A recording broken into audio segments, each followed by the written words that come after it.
10 महिन्यानंतर पुन्हा वर्षावर रोहित शर्मा थेट मुख्यमंत्र्यांच्या निवासस्थानी. देवेंद्र फडणवीस म्हणाले, कसोटी क्रिकेटमधून निवृत्ती घेतल्याबद्दल त्यांना दिल्या शुभेच्छा. भारतीय क्रिकेट संघाचा कर्णधार रोहित शर्मा याने 7 मे कसोटी क्रिकेटच्या फॉर्मॅटमधून निवृत्ती घेतली. इंस्टाग्रामवर एक पोस्ट टाकत रोहित शर्माने कसोटीमधून निवृत्ती घेत असल्याचं जाहीर केलं.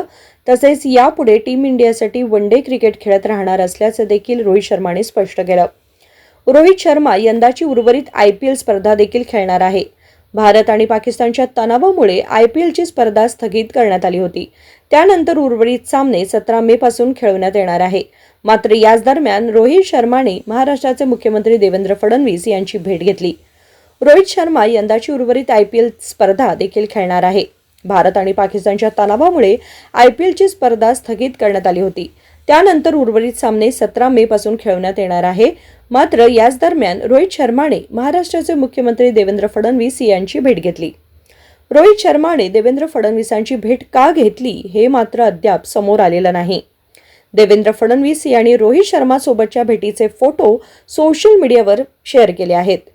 वर्षा या माझ्या निवासस्थानी भारतीय क्रिकेटपटू रोहित शर्माचे स्वागत करतो. त्याला भेटणे आणि त्याच्याशी संवाद साधल्यानंतर खूप छान वाटले. कसोटी क्रिकेटमधून निवृत्ती घेतल्याबद्दल आणि त्याच्या प्रवासाबद्दल मी पुढील टप्प्यात यश मिळावं यासाठीही मी रोहित शर्माला शुभेच्छा दिल्या, असं देवेंद्र फडणवीस ट्विट करत म्हणाले.